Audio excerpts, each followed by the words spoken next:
اب یہ بات ہے کہ آج ایسے بولنے والی بھی ہو گئے میں بھی صحیح ہوں،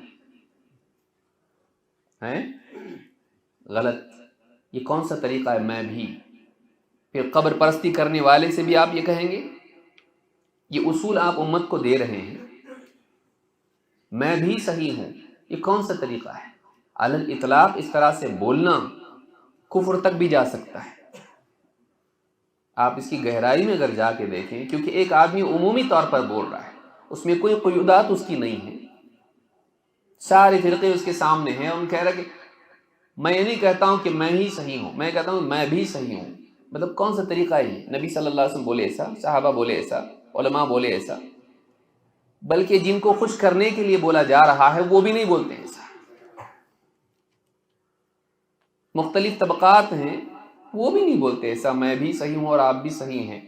وہ ان کو صحیح بولنے کے لیے تیار نہیں، یہ ان کو صحیح بول رہے ہیں، جبکہ ہم جان رہے ہیں کہ عقائد میں خرابی ہے. لیکن ہر دل عزیز بننے کا جو شوق ہے یہ مصیبت پیدا کرتا ہے. میری بات ہر آدمی کو پسند آئے ضروری نہیں، لیکن ہمارا کام ہے کہ بولیں، لوگوں کو سمجھ میں آئے. بعد میں آپ لوگ ہی بولیں گے بتائے نہیں. ایسی چیزیں بعض اوقات لوگ مشہور ہو جاتے ہیں، مشہور ہونے کے بعد وہ دیکھ لیتے ہیں کہ اب تو ہم مقبول ہو گئے ہیں، تو پھر غیر مقبول باتیں اندر سے پھر جنات نکلنا شروع ہوتے ہیں. ہاں، بعض اوقات کسی کی محبت میں آدمی اتنا اندھا ہو جاتا ہے کہ پھر اس کی غلط بھی صحیح دکھنے لگتی ہے. کتنے لوگ شروع میں کہتے تھے علی مرزا بہت اچھا ہے، اس کو ہم منی مرزا کہہ سکتے ہیں. ایک بڑا مرزا تھا جو پہلے آیا، نبوت کا دعویٰ کیا. یہ دوسرا مرزا آ گیا جس نے نبوت سے بڑھ کے خدائی کا دعویٰ کر دیا. غور کریں، اس نے صرف نبوت کا دعویٰ کیا تھا، اس نے کیا کیا ہے؟ اللہ تعالیٰ آپ کو جنت میں ایک منی خدا بنانے والا ہے. سنا ہے آپ لوگوں نے کہ نہیں؟ آپ بولے بھارے لوگ، آپ نہیں سنے؟ آپ لوگ سنا ہے. دیکھیے شروع میں لوگ سمجھتے تھے کیا زبردست آدمی ہے. میں اس لیے اس کی تمہید میں بیان کر رہا ہوں، اس لیے کہ بعد میں قرآن حدیث سے بول رہا ہے نا. سلف کا منہج کیوں ضروری ہے؟ سلفی منہج کیوں؟ یہ عنوان اتنا ہے کہ شام تک آپ بیٹھیں گے تو ختم نہیں ہوگا انشاءاللہ. سلف کا منہج کیوں ضروری ہے؟ اس لیے کہ بعض اوقات آدمی کہتا ہم شروع میں بہت سارے لوگ یہی بولتے قرآن حدیث بس ختم. قرآن حدیث کون نہیں دیتا ہے؟ شروع دور سے آپ دیکھیں، خوارج جو سب سے پہلا فرقہ تھا، کیا وہ قرآن کی بات نہیں کرتا تھا؟ قرآن اٹھا کے کہتا تھا وَمَن لَّمْ يَحْكُم بِمَا أَنزَلَ اللَّهُ فَأُولَٰئِكَ هُمُ الْكَافِرُونَ. جو اللہ کے نازل کیے ہوئے کے مطابق فیصلہ نہ کرے کافر. اتنا جنون ہو گیا اس چیز کا کہ انہوں نے حضرت علی رضی اللہ تعالیٰ عنہ کی تکفیر کر دی. بعض اوقات کچھ افکار آدمی اپنے طور پر گھڑ لیتا ہے، کچھ اصول اپنے بنا لیتا ہے، اور اتنا زیادہ ان اصولوں سے چمٹ جاتا ہے، وہ اس کے اپنی ذہن کی اپج ہوتے ہیں، اس کا اپنی آئیڈیالوجی ہوتی ہے، وہ دین نہیں ہوتا ہے، اس کی اپنی ایک سوچ سے پیدا ہوا بچہ ہوتا ہے.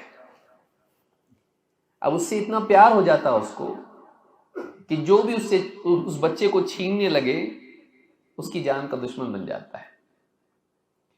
اس کے مقابلے میں اگر بڑی سے بڑی شخصیت آ جائے، آدمی اس کو بھی رد کرنے کے لیے کھڑا ہو جاتا ہے، چاہے وہ کتنی بڑی شخصیت کیوں نہ ہو.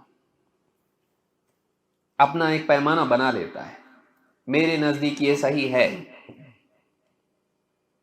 اچھا، یہ طے کرتے وقت وہ دیکھتا نہیں کہ اسلاف کا طریقہ کیا تھا، ان میں کیا اتفاق ہے، کیا اختلاف ہے، علمی اعتبار سے یہ مسئلہ کتنا پیچیدہ ہے. کم علمی جلدی کنکلوژن پر لاتی ہے. جب زیادہ علم ہوتا ہے تو انسان بہت سوچ کے بعد میں نتیجے پہ پہنچتا ہے. اسی لیے مجلس میں عالم دیر سے بولتا ہے اور کم عالم جلدی بولتا ہے، بے عالم اس سے جلدی بولتا ہے. بعض اوقات عالموں کو چپ بٹھا کے نوجوان بولتے میں جواب دیتا ہوں اس کا. کیونکہ عالم جانتا ہے اس مسئلے میں اتنے اقوال ہیں اور اس میں اتنے دلائل ہیں، بعض اوقات دلائل میں بظاہر تعارض بھی ہوتا ہے، اس کو نتیجے تک پہنچنے کے لیے اور اس کو موجودہ حالت پر، موجودہ شخص پر اس کی تطبیق کرنے میں اس کو ٹائم لگتا ہے، پروسیس کر رہا ہوتا ہے، لیکن یہ بٹن دباتے انسٹنٹ فاسٹ فوڈ کی طرح وہ آ جاتا ہے اس کا جواب. یہ مسئلہ یہ فلاں ویب سائٹ سے میں نے ڈاؤن لوڈ کیا، یہ جواب ہے اس کا، خلاص.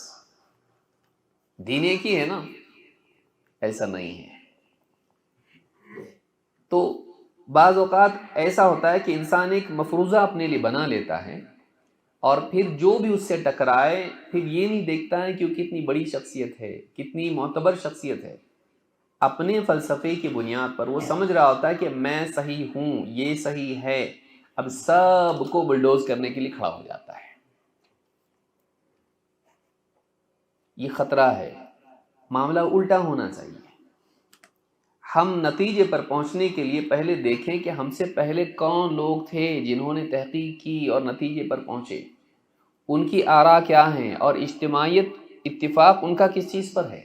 بعض اوقات ایسے مسائل میں آدمی گفتگو کرتا ہے جس میں سلف کا اتفاق ہوتا ہے اور وہ کہتا ہے کہ میری رائے یہ ہے، اس کو معلوم نہیں ہوتا ہے. ایک انسان کو لوگوں میں بات کرنے کے لیے اسی وقت کھڑا ہونا چاہیے جب اس کو معلوم ہو کہ سلف میں کس چیز کا اتفاق ہے، کس چیز کا اختلاف ہے، کیا ناسخ ہے، کیا منسوخ ہے. اسی لیے آپ دیکھیں اس نے کیا کہا، صاحب وہ آپ کو جنت میں ایک منی خدا بنانے والا ہے. یہ کہاں سے آیا؟ یہ عقل سے آیا. یہ جملہ سلف میں کسی نے کہا ہے؟ کم سے کم آدمی، ہم جیسا آدمی یہ سوچے گا کہ بھئی ایسا بولنا ٹھیک ہے کہ نہیں، کیونکہ خدا کا لفظ آ رہا ہے اس میں.